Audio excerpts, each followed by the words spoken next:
and welcome to the Health Show. My name is Sal DiBella, and I'm the host. Now, a little background on myself for our first-time viewers. I'm a hypnotherapist, I'm a health coach, and I'm a researcher. And I'm the author of 60 Doctors Talk About the Cure and Prevention of Cancer. Today we have a special guest with us. Her name is Lourdes Colon. She is an actress, a stand-up comedian, and most important, she's a cancer survivor. So welcome to our show. Thank you. Okay, so now, can you tell us a little bit about, in 2010, when you found out that you had cancer? Could you take us back then and tell us your emotions, your feelings, and what you went through? Yeah, when I was first diagnosed with cancer and I went to the doctor's office, I remember really clearly, I had a feeling already prior to that that's what the case was, just because I was very in tune with my body and knowing something was off. And the way things are starting to show up, I just pretty much knew it was that. I just needed to be told by the doctor that that was the case. And when she said that I had Hodgkins lymphoma, she started going through the whole process of telling me, like, these are the things we need to do. And I didn't really listen too much to what she was saying. I started in my head thinking, okay, so now I'm going to fight this naturally. I need to start getting home and doing my research, going to the internet, read books, and figure out what I need to do to beat this. And at that moment, I realized, because for years before that, prior to that, I wanted to be a positive impact in the world. And so when that happened, I got clear that that was going to be it, that I was going to document everything and inspire people that there is a way to fight cancer and it doesn't have to be destructive. Mm-hmm. Okay, so in other words, when you found out, you were pretty calm. It sounds like you were pretty calm. You didn't go through like emotions, wow, I have cancer, I might die, and all of that. You didn't go through that at all. You just actually, the doctor was surprised because afterwards she just looked at me. She's like, "So, how do you feel about that?" Because I didn't react as typical patients, and I said, "Well, I think it sucks." And I said, "But I have to do now what I have to do." So basically, at that time, you were in the 4th stage of cancer? I was in the 3rd stage, going into the 4th stage. Mm-hmm. Oh, going into the 4th stage. Yes. Okay, and so did you start the conventional treatment at all with chemotherapy, radiation, or? No, I immediately started doing my research, changing my diet. I took out sugar immediately. Mm-hmm. When I did my research, I found that that's one of the triggers for cancer, and it also actually feeds it and spreads it. So I didn't want to stimulate the cells at all. Mm-hmm. So I stopped all the sugar.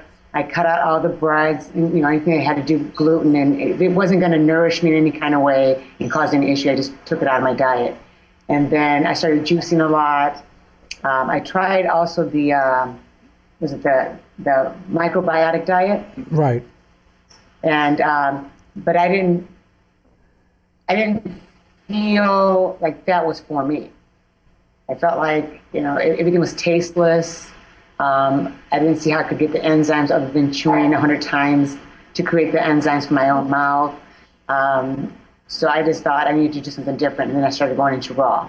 And that's where I actually saw the most difference. Right. That's when I started doing raw. Now, before you found out you had cancer, you were an actress. And being an actress, what roles? I guess you're a SAG actress, right? Yes. And what roles were you in being an actress? Oh, geez, many.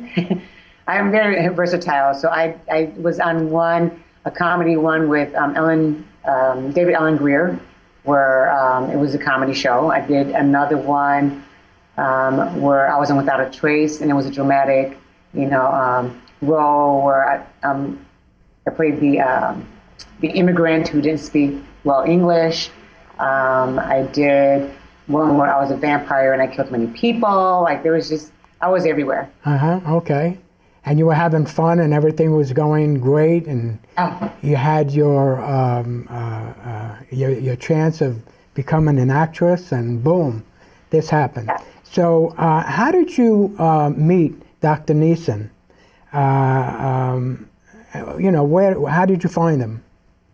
Well, I found him actually through a mutual friend, because what had happened through my process is I learned that there are things that spread cancer that they, you know, like tests that they do to cancer patients. They do PT CAT scans that are, it's actually radioactive sugar, two things that cancer would love, you know, and thrive on.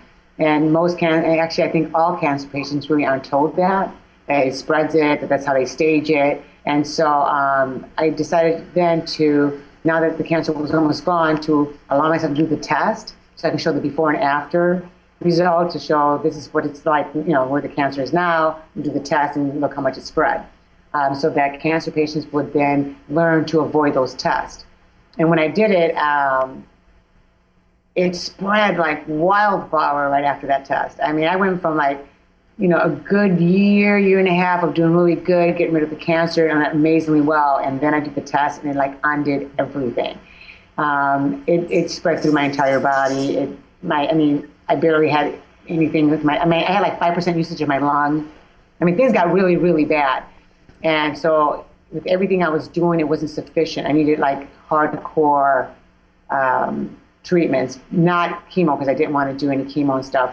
And so I shared that with everybody, because I thought it was important that if I shared with everybody what I wanted to do and what was going on, that they would then give me any information they knew.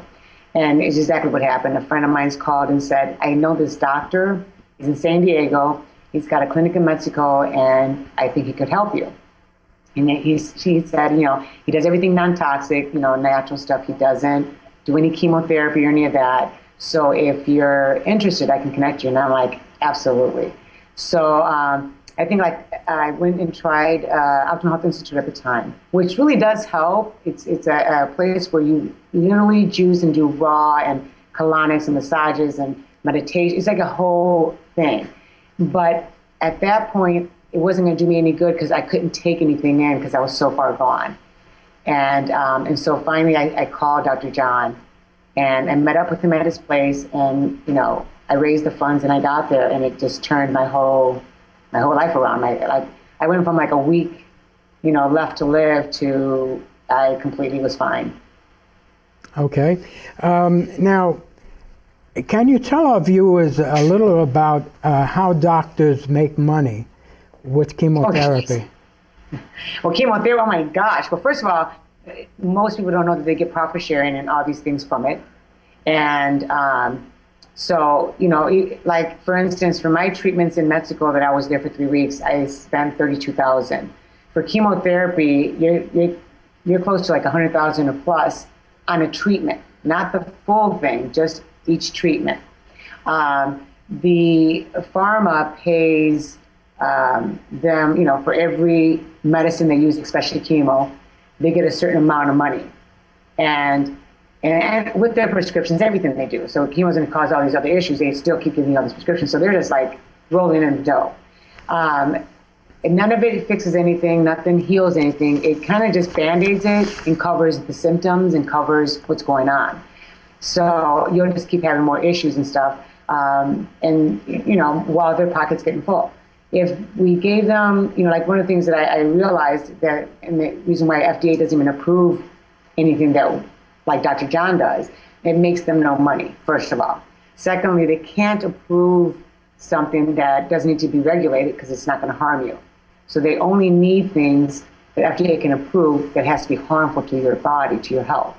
So that's why I find it interesting. People go, well, it's not FDA approved. I'm like, well, that's the one I want. That's right. Because then I know it's not going to harm me. And that's what they don't get. That's the whole purpose of FDA, to say if you take too much of this, it'll kill you, or do this, it'll harm that, or destroy your liver, or give you a heart attack, or cause you lymphoma. So because it doesn't cause anything, FDA can't approve it because there's nothing to regulate. So I'm all for the FDA not approved. Right. No, I would say it's better to look at the the doctors that they call quacks than it is to look at conventional medicine, because they're looking to get rid of them because they're curing people, you know. So in my research, what I found was some doctors that give chemotherapy in their offices get the chemotherapy, to just pick a number, I'm not sure what the number is, but say it costs $2,500 for the bag of chemotherapy. They sell it for $6,500. Right. So they're making money in their office just having a nurse hook up the chemotherapy, and it's a big business. Oh, it's a huge business. Yeah. So chemotherapy might work on a few different cancers, but it's only a few. But mostly it doesn't work. What it does basically is it kills the bad cells. There's no two ways about it. But it also kills all of the good cells. Right. And what happens, the cancer comes back and your immune system is depleted, and you find it hard trying to fight with your body, with your immune system. Oh, absolutely. Well, there's another thing that if people took the time to read the book that they give you to sign to do chemotherapy, in there it's going to tell you it causes other cancers and that it can cause cancer. Right. So they're fighting, you're using a chemical that's not only going to destroy everything, but also causes cancer and future cancers and other cancers. And what they don't tell you is that they have in their fingers crossed that possibly you'll beat this after they destroy everything. What I always try to tell people is, if you have to remember, everybody, even healthy people, have cancer cells in their bodies. Mm-hmm. But our bodies know how to get rid of it when it tries to get out of hand and shows up. But if you get chemotherapy and they destroy all of that, and then here comes those things that our bodies naturally have, and it starts, what's going to fight it? You've already killed everything. That's why people metastasize. That's why they end up with the cancer in another location. Well, yeah, we already carried that in the first place. Now you destroyed everything, and now it's going to do its thing, but nothing's there to fix that because you destroyed anything that could fight it. So for me, it makes no sense to destroy your entire body in hopes that it'll kill the cancer and not bring it back. It's like, well, why not build your body and feel so physically strong that it actually does its job and gets rid of it, while you're putting things in that's non-toxic, while it's fighting the cancer and building your immune system. That to me made so much more sense than destroying everything. And, you know, even if they say, well, you know, it takes care of some of the cancers, it in the expense of getting cancer again. You know, it's like, that's why they give you that 5-year span, because they know that pretty much about 80 to 90% chance that you're going to get it back within those 5 years because of the treatments they gave you. The treatments they give you cause that. So they know in between that, they cross their fingers. Now it depends. Some people don't get it back. Most people do, but it's because they changed their lifestyle. Not everybody changes their lifestyle. Right. They just rely on the doctor. And I personally think that, you know, if you want a fighting chance, you figure out what your body, you know, what's going to work for your body, what fights cancer without destroying your body. It's like, for me, I did have to eventually do chemo. It wasn't for cancer. It was actually because I had an opening in my lung, because I had pneumonia. And this is what people need to understand. I had pneumonia that here in the U.S., the doctors did not want to take care of because I was fighting cancer naturally. And they knew I was documenting this. So it was in their best interest to just let the pneumonia kill me and say, see, she did it naturally and it didn't work. They just didn't know that I was a fighter. And I wasn't going to let that bring me down. So the only thing, and because of that, it caused an opening in my lung. So literally the only thing that would seal the lung from me drowning from the inside out was chemotherapy, because chemotherapy is so horrendous to the body that it scars. When people take chemotherapy, they don't have a clue that it literally, when it goes in there, it is scarring everything, your organs, the tissues, everything, which is why you start getting depleted, it's why you're losing your hair. That's everything. You just get weak and you feel like death. So the scarring caused that hole to close up. And that's why chemotherapy was administered. And then, of course, they, you know, the cancer was all gone. They're like, well, we want to, and I know everybody thought I was crazy, but I thought, I gotta try this because then I can speak from it. I can't speak from something I haven't done. So when they said, you know, even though I didn't have cancer, they just wanted to do a little radiation. Mind you, radiation causes cancer. Just to make sure there's nothing in the area. And at first I'm thinking, no, I'm good. But then I thought, no, because this will give me the opportunity to find out what it really does to people. So now that if somebody brings it up to me, I need to tell them, don't do radiation. I don't care what they say, it will give you cancer.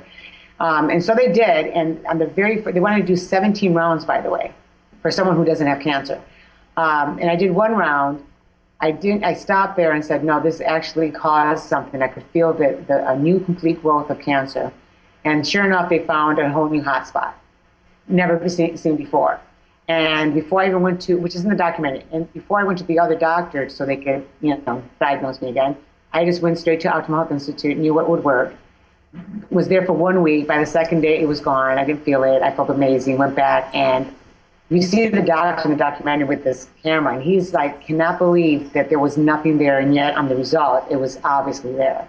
But that was literally just doing 1 week of raw juicing and being at the Health Institute and tons of requests, just knocked it right out. Mm-hmm. But it allowed me to let people know, yes, no, that does do that, and there is a way to get rid of it, and you don't have to do treatments of such harsh treatments to your body. Did you take any supplements while you were taking treatment? I did. Actually, I did a lot. I did cat's claw, shark cartilage, anamu, which is a root my uncle would bring me from Puerto Rico. He'd send it to me. It's like these roots that come from this plant, and it's a cancer fighter. And in fact, what was interesting, when I drank that, my hair got so thick just from drinking that root. I'm like, this stuff is delicious.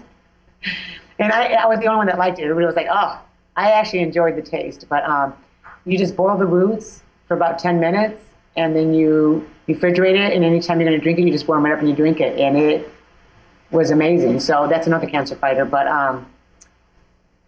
what was the question? In other words, what supplements you took?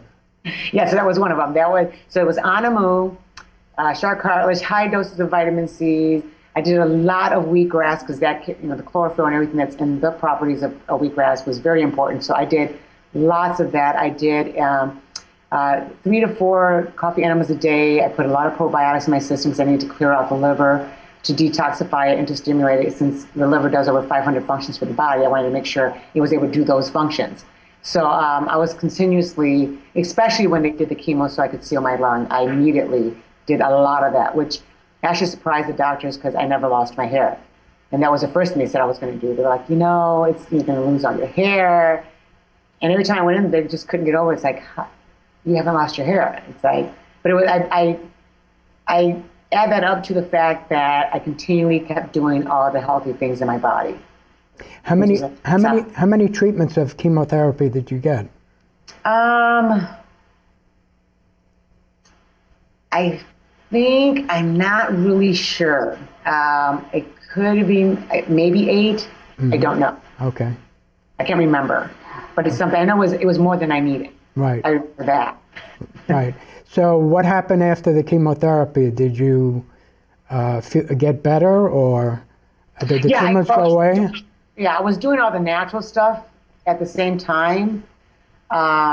So I didn't fall as hard as most people would have because I was continually building my body like daily. That's all I kept doing was nutrition was so important to me.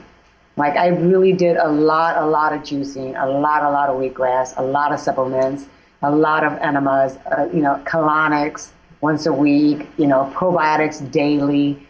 And I think because of that, I didn't fall. And the detoxing you did was the coffee enemas? Oh, yeah. Mm-hmm. Oh, yeah. Mm-hmm. That was every day. Every day, 2-3 times a day? Yes. Morning, afternoon, and night? Oh, yeah. It was, it actually would be like every 3 hours or so I would do it. Okay. What about the mind-body connection? Did you do anything with that, with imagining the tumor shrinking and disappearing? Actually, what I did a lot of, in the beginning I did it that way, and afterwards what I really did was I would meditate and I would just visualize my body just being very healthy. Like all the organs just looking perfectly, like everything was just perfect. And I would do that daily as well. I did that, actually that one I would do several times a day, Right. you know, 3 to 4 times a day. And I would definitely do it as I was going to sleep. I would put on sound and I would just see myself and when I would do it where I was not even on this planet. I would see myself in the dark of the universe with all the stars and everything, and just being there and allowing myself to be as one with it. And then my body was just perfect. So I did that a lot, and that's how I would fall asleep. Now, when you went to Dr. Neeson, when was that? In 2000 and what? 2012. 12. Okay. Now, when you went to him, I guess he took a lot of x-rays and tests and things like that? Did he? Did he? Or you went in with them? When I went in with him, they did do an x-ray, and it was only because my lung had collapsed from the pneumonia, and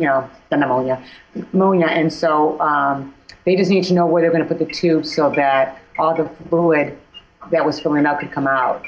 And so that's how they kept my lungs open and flowing until I was able to get the chemo. And what did he do for you? What kind of treatments did he do for you when you went there?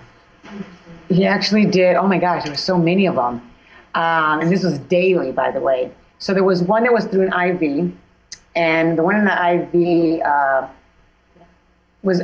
there was several things that were coming through the IV. One was nutrition, right? There was the white stuff that was feeding all my cells and stuff. And the other one was where it was another, I forget the name of it, but it was a non-toxic cancer fighter that was going through my bloodstream. And then on top of a lot of coffee enemas there as well, and probiotics, I did the one that's called the sonotherapy, which is with sound that breaks up the cancer cells.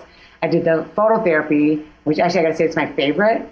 And so it would go into my tongue and this herb, and it would absorb into my body. And what that was supposed to do, which did very well, the herb would snug around the cancer, the tumors. And so when I would go under, after the 24 hours, you'd then go under the light on a daily basis for an hour, and then the light would set off oxygen into the cancer cells. And that one was mind-blowing because I was so swollen. The swelling started going away immediately. My tumors were shrinking quickly. Like within a week, I was up walking when I couldn't walk prior to that. So and I wasn't walking slowly. I was walking at a really good pace because I'm a fast walker. But that was like, there was one that you put your feet in for. It was a detox that you did with your feet. Mm-hmm. And the stuff that came out was disgusting, but it was so many things. Came out of where? Through the pores of your feet. Really? Oh, wow. Oh my gosh, it was gross, yeah. Wow. Do you know what that was? It's an ionized foot detoxer where, it pulls things from your organs, from your body, and I mean, you could see everything come out of that. It was really gross. Wow, okay, but it was working. Oh my gosh, yes. Everything that they did there and administered worked quickly, and it made you physically feel strong immediately. It wasn't like eventually, after so many months. I was there for 3 weeks, and within the first week, I felt amazing. And what else did he do? Did he do hyperbaric chamber or? No, I didn't do that one. Okay. It was just the one with the oxygen where it was set off to the cells with the light. It was the sound. It was the feet. Vitamin C? Did you do intravenous vitamin C? Well, he did a lot of stuff like that intravenously. It was a lot of supplements. Glutathione, intravenous vitamin C? Yes, there was lots of intravenous. Okay. And how long from when you went to him to the time that you felt, wow, I don't feel the tumors anymore. I don't feel pain. Oh, my pain and everything subsided after a week. A week? Yeah. Wow. And I went there barely breathing. Right. And what I recall in one of your videos, you had under your arm, you had a big lump, right? Huge. That was like a baby head. Right. And that disappeared. Yep. Uh-huh. Yep. So after all that's said and done, I guess you took some kind of x-rays to see if you were cured, or blood tests or whatever, and he told you were cured. Yeah, so what we did is because my lungs were bad, I was pretty much done. I had probably another week more of treatment to do, but I couldn't finish that week because I needed to have the lung sealed because it was just that bad, and which is when I came back to the U.S. To do that, to seal it. But yeah, it was pretty much done. Like I was pretty done with the cancer. It was now just healing the lung. Okay. So what are you doing now for yourself as far as supplements, the foods? What are you doing to help yourself now so it doesn't come back? Oh, geez. I juice daily. And it's right in the front. So I juice daily, like everything. Like all the greens, ginger, I put some green apples and stuff like that. So I do that like 3 times a day. I do wheatgrass shots once a week. I stay up and do colonics like once a month. I still stay away from sugar. I don't bother with it because sugar actually depletes the magnesium in your body. So anything that gets me off balance, I don't do. I've literally changed. I'm vegan. I don't eat meat. I literally just changed, and I feel so amazing. I mean, even when I get my blood test done, the doctor actually said to me, my internal medicine doctor, when he did the whole blood work and to make sure there's no cancer and all that, he actually told me that my blood test came out better than he's ever seen anybody else before that's healthy, let alone someone who had cancer. And so I said thanks, and he's like, if you wanted to have kids, you could. And I'm like, yeah, I'm good with that. But I've accomplished that already. I'm a grandma. I'm cool with that. But that's how healthy everything is, just from staying in the healthy lifestyle, staying vegan, doing juicing daily, putting in all the raw stuff. And I mean, I cook, but again, all veggies and stuff, that's kind of quinoa, grains that are good for me. I just don't bother with the junk anymore. Good. That's good. Did you get flack going the natural way from your family, friends, and that you were doing alternative treatments? Did I get slack? Did you get slack from them saying, what are you, crazy? Oh my gosh. It was 50-50. And what's funny, what's interesting is the other 50 was usual. Most of them were actually my friends that were completely, so I had most of my friends very supportive. A couple of my family members were supportive. The rest thought I was crazy, thought that Dr. John was a quack. Just everybody was and like I actually stopped answering calls from my family members because I didn't want to keep arguing with them. I'm like, this is not healthy, click. Right. So I had to, because it got so rough that I had to remove any toxic relationships in my life, and it didn't matter if it was family, till I can get myself back to being healed and good. So they understood that if they wanted to talk to me, they had to be positive. They couldn't argue with me. They couldn't disagree with me. They had to keep their opinions to themselves. And so to be where I am today, it's nice because I have a couple of sisters that that actually now get it. Right. Well, the thing is, I've been telling this to people for years, because when you get all of this negative talking from family members and friends that you're crazy and this, that, and the other thing, it's not good for you. You have to do exactly what you did, right. And you'll have a better outcome. Right. So the next thing I want to ask you is that in my experience through the years, I've been doing this for 28 years, helping people for free, okay?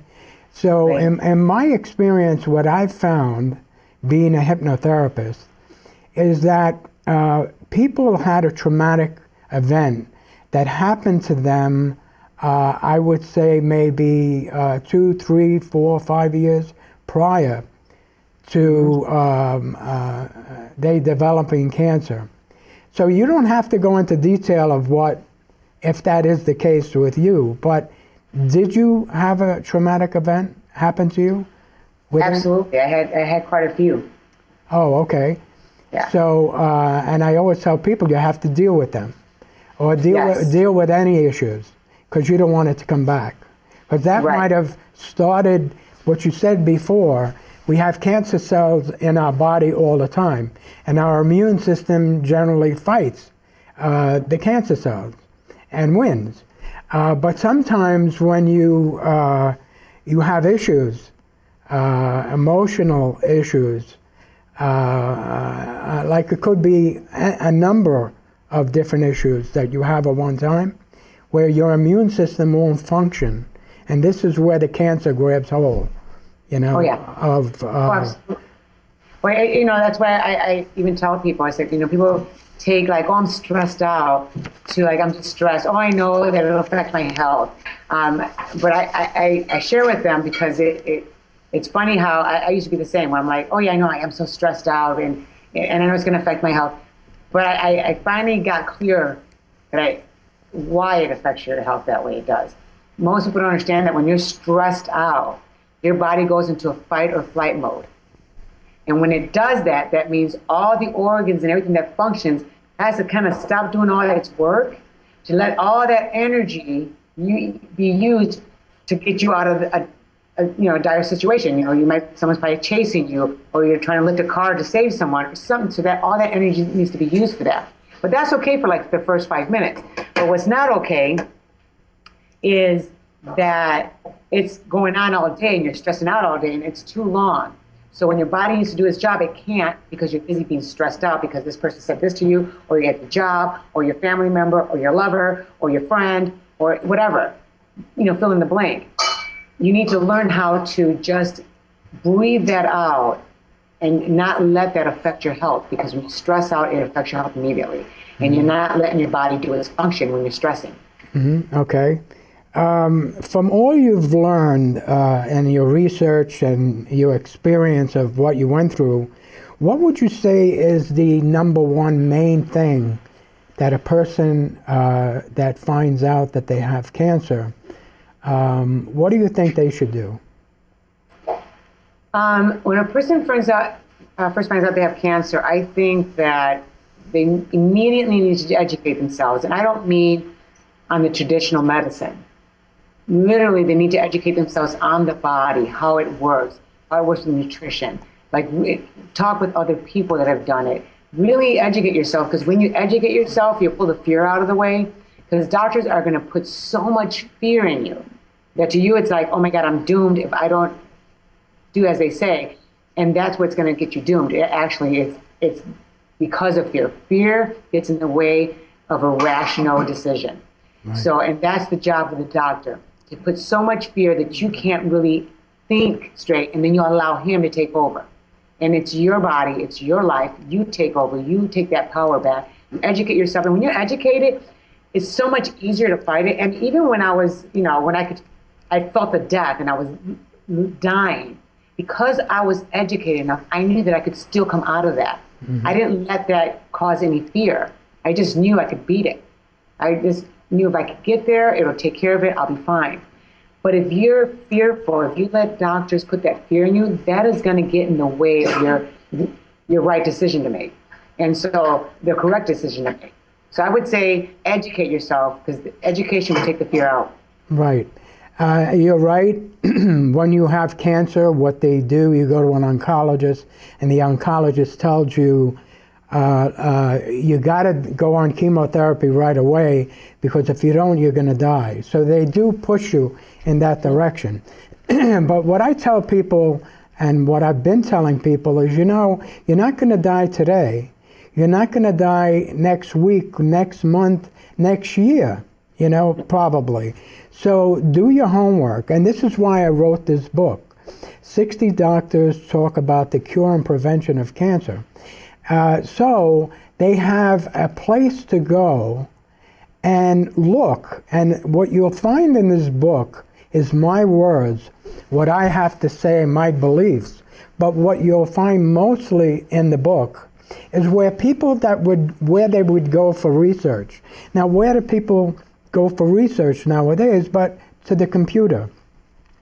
So this is what I have in my book. I have links to different doctors talking about, alternative doctors, talking about what you should be doing with alkalinity in the body and what coffee enemas and all of these things. What you should be doing to treat your cancer, okay?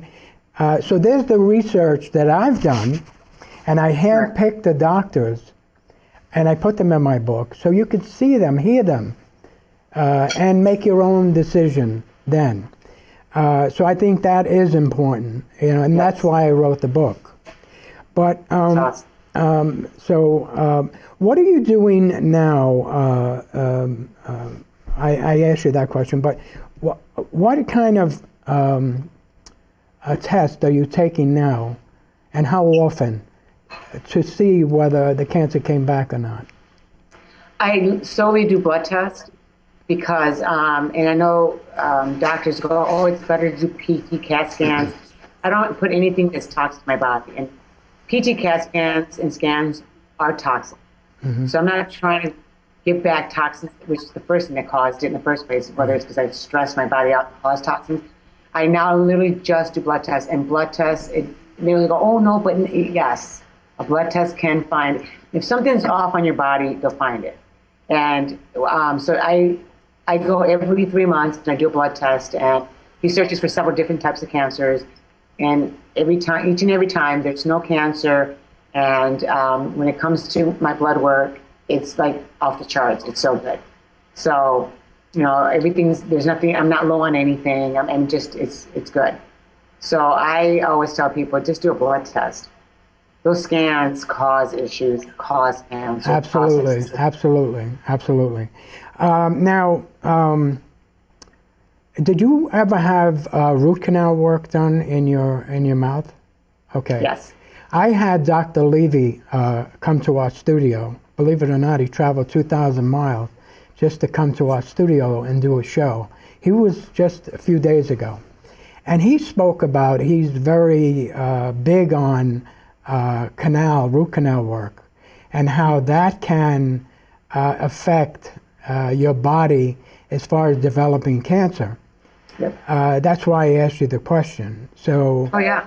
Which actually was interesting, as I found that out too when I was doing my research, and I'm like, yeah, it makes sense, because I had it on the left side of my front tooth, and it was when I first got the first problem was in my left side on my armpit. Mm-hmm. So it all made sense. I'm like, well, there we go. So it literally, when I read that, I'm like, oh, when I did this tooth, later I ended up with this mass, and that's when they kept trying and prying, and they couldn't figure out what it was, and but that's that made sense. Are you doing anything with pH, like drinking lemon and water? Yeah, well, I have an alkaline machine at home. Okay. And I do the lemon with water. I do both. Okay. Well, I like the lemon with the water, but that's tap water, right? Well, no, not tap water. I don't do tap water. I do the alkaline water that I have. It's with the machine that I got from a guy named Mark, who actually, he's the guy that introduced me to Dr. Neeson. If you were a person that came to me and asked me for help to stay cancer-free, I would tell you, since you're an actress, not to take parts that are really depressing. Right. Because I have believed this for many, many years, because when people watch a movie and it's really depressing, like there's a lot of movies, and unfortunately, as I'm getting older, the slightest little thing makes me tear up, right?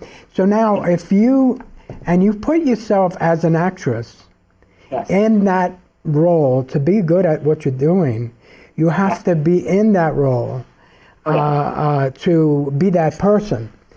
So this is why I would be against you taking a role like of a cancer patient and go through it again. Oh, right. What the depression and the, rehashing everything again. I don't think that's good for your immune system. Or looking at bad movies. I would rather you do the stand-up comedy and look at yourself and see how funny you are, as far as what you're doing. But I would discourage people that had cancer and are looking to stay cancer-free to stay away from depressing movies. Yes. And not be in them where you have to be that person. So that would be my advice to someone like you. Now, can we talk a little bit about your documentary? You're making a documentary, or you made it? I made it, yeah. About creating options C? Yeah, it's create option C, my journey with cancer. Right. And is that out now on YouTube or? No, it's a documentary that's working the film festival circuit right now, and we are actually doing a red carpet event screening of my film in Los Angeles, October 19th, out at the Regal Stadium 14 LA Live. It's a really nice theater. So we're doing it there. We also did it here. It's won a few awards already, so it's an award-winning documentary now, and it's now going to be screened at the LA next week, or on October 19th. But it's also in the film festival called LA Femme Film Festival, and so it's just doing that. And I mean, distributors are now contacting me and stuff, and that's kind of where it's at right now. So in other words, you talk about in your film, you talk about what you went through. Oh, I show the whole thing. I show my whole journey. Okay, because I've seen some of your journey, and maybe the trailer even on YouTube. Yes. And it was interesting, and to see you the way you were in the hospital bed, and to see you today, it's like unbelievable, and a lot has to do with Dr. Neeson, what his treatment, and what you did to help yourself. Thank you, yeah. Okay. Is there anything you want to say that we haven't covered that you want to talk to people about and tell people? Honestly, I think we covered everything, and I think the important thing for people to remember is that it's their life and it's their bodies, and it's not the doctor's bodies. It's not your family or friend's body. And if you really, really want to live, if you really want to be healthy again, then it's really our responsibility as the owner of these bodies to take ownership and educate and learn what it is that's going to be best for you to stay healthy and strong and beat the cancer, and not just go, by the typical, well, this is traditional. It's like, you got to step out of tradition. That's how we've learned and have gone as far as we've gone, because we stepped out. You can't just go, no, because it's this way. We can't do the cookie cutter because it's our life. So just take the fear out of the way. I know, because I think fear really gets in the way. So just take fear out and educate yourself. Right. And that would be the thing I would tell people to do. Okay. Now, if anybody wanted to contact you for any reason, do you have a website or anything like that you share? Yes. My website is createoptionc.com. Okay. Now, Dr. Neeson is www.canceroptions.us. If anybody is interested, he's been on our show already, so you could look at that video and you can get maybe phone numbers and all of that. Just go on YouTube; he's on there, and a lot of people are watching him. He's got a lot of hits on what we talked about. So I want to thank you for sharing your story on the health show, and maybe we'll get back to you someday and see how you're doing. Definitely. Thank you. I appreciate that. You're quite welcome. Thank you for being on our show. So there you have it. So I hope you enjoyed all that information, and we'll look forward to seeing you again the next time. Thank you.